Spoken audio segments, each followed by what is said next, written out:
Good evening, and thank you for taking time to watch this PowerPoint to help you best understand how to support your son or daughter in personal fitness. My name is Michelle Pilak, and I teach personal fitness both fourth and fifth period. To get started, to tell you a little bit about myself, I'm beginning my 36th year of instruction in the University Place School District. I have a son, Braden, and a daughter, Emma, who both graduated from Curtis High School. I am currently married. My husband's name is Steve. I have two dogs, Charlie May and Pearl Lillian. I have a master's in education. I was a collegiate athlete in both cross country and track. And on top of teaching, I have served in the community, actually coaching for 35 years, but 25 years plus coaching in the district at either Curtis Junior High or Curtis High School.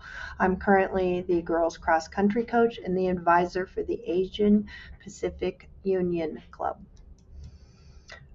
I was going to put pictures of the whole family, but I decided to just show you a picture of Pearl Lillian. This is her and her best friend Bear, and they're bringing groceries into the house. Pearl's the one in the lead. So people often like to know does a student earn a grade in your class. So we do have two categories that are weighted.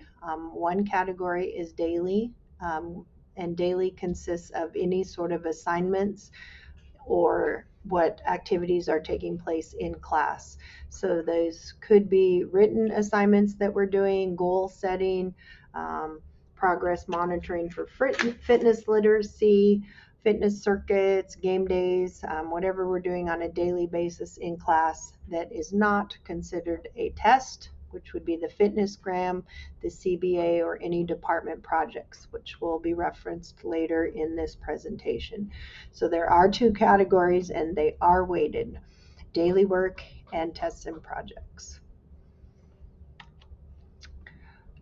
A little bit about how we're using the locker rooms returning to PE after COVID. We are using the locker rooms. We have given each student a lock. It was checked out to them for storing their personal possessions during class. Suiting up is optional, so students are not required to suit up, but we do ask that they have appropriate shoes for safety and injury prevention, and that we also request that they do not wear tight pants, dresses, or low-cut tops.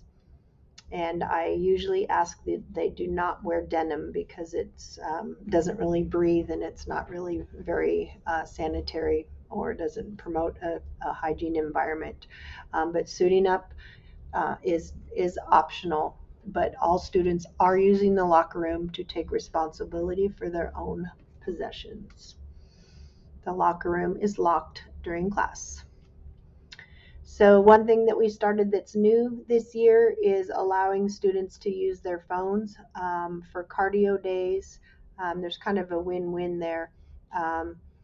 They are supervised and they are safe. A lot of them can listen to music if they like, which is motivating. But secondly, I gave them some ideas for an application to track their distance and steps, and so it helps them sort of monitor their improvement over a duration of 20 minutes. So our fitness gram does have a timed mile, and that's part of the test, but the rest of our aerobic days are going to be called 20-minute cardio challenge days, and they can use applications such as Map My Run, Google Fit, Strava, or any other applications they are currently already using, or they were asked to find one and use it. And this application shows them their actual distance as well as the time or the duration that it took them to cover that distance. We used this during virtual learning last year because many kids were learning from home, and we got such positive feedback from students that they enjoyed the individuality that it allowed them. There was less comparing of their times and such to other people. It helped them set more personal goals. And in our PLC meetings, getting ready to return back to school this year, we decided to sort of keep it going. And if students do not have that sort of technology, we of course allow them to pair up and work in groups and share. And it's certainly something they don't have to have, but it is um, it is sort of a practice that many people are using outside of school, that honors fitness and teaches some of the leisure and fitness monitoring we want people to be doing outside of school. So it's kind of a link between technology and school. So we are allowing a little more use of cell phones and the technology that most kids are already using in other aspects of their life in terms of their fitness and some of their fitness planning. So um, just wanted to share that information with you. So when people are absent and it is excused, they can make up these absences, and it is by appointment. Most of our instructors are coaches. 3 of the 4 are coaches. So we have different schedules, different times of year, so there's no set protocol. I am coaching half of this semester, so I'm very flexible as to what that looks like. But if your students do have excused absences, make sure they see me or talk to me of what it looks and sounds like to make that up. I'd ask that they do that within 2 weeks of the absence.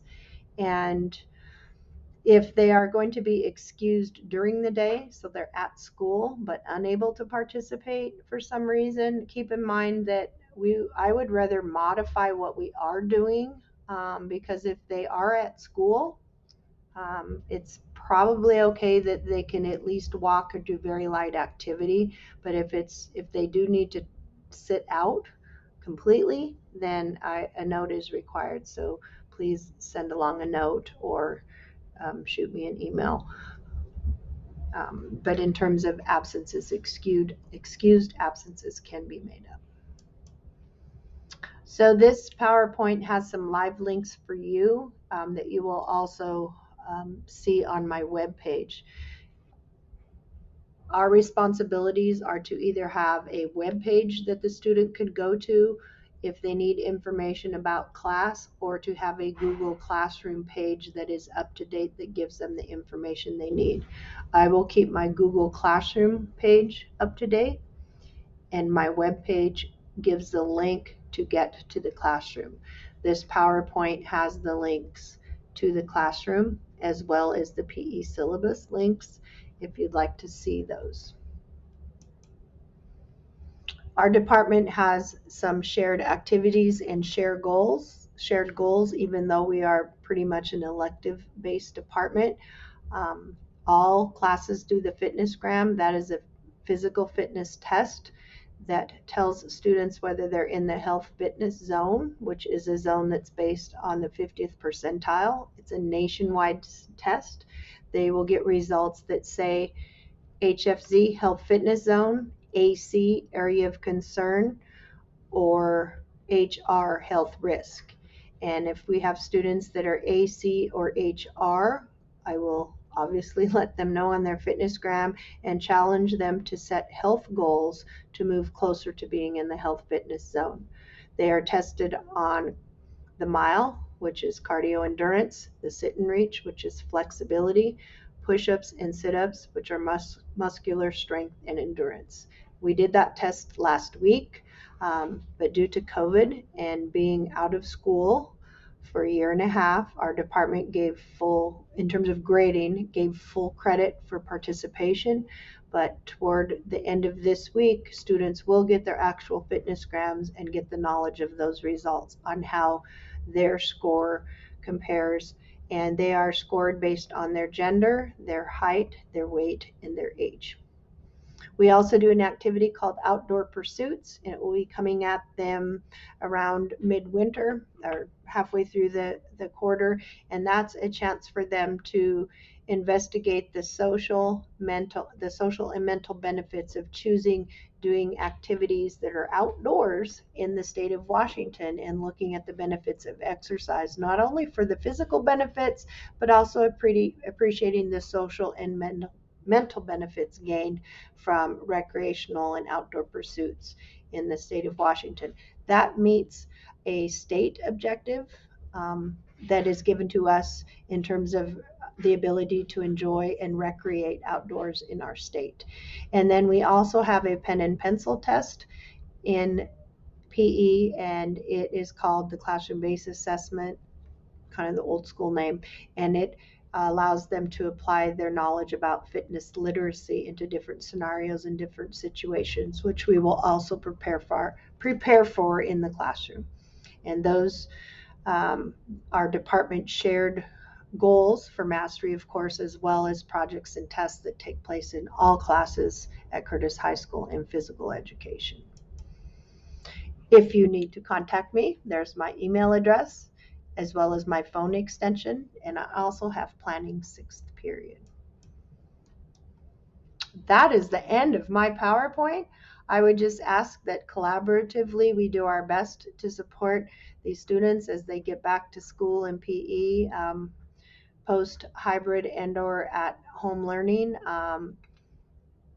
I think they're doing great. It's a huge adjustment, and I'm doing my best to get them to get moving and appreciate fitness and appreciate the camaraderie and the collaboration that we get in working out together. We'll stay outside as much as possible. I'm keeping them apart as much as I can, and we're being safe and smart. And I appreciate all the support that you can give us in our journey to work toward meeting these health standards in terms of physical education. Thank you, and have a blessed evening.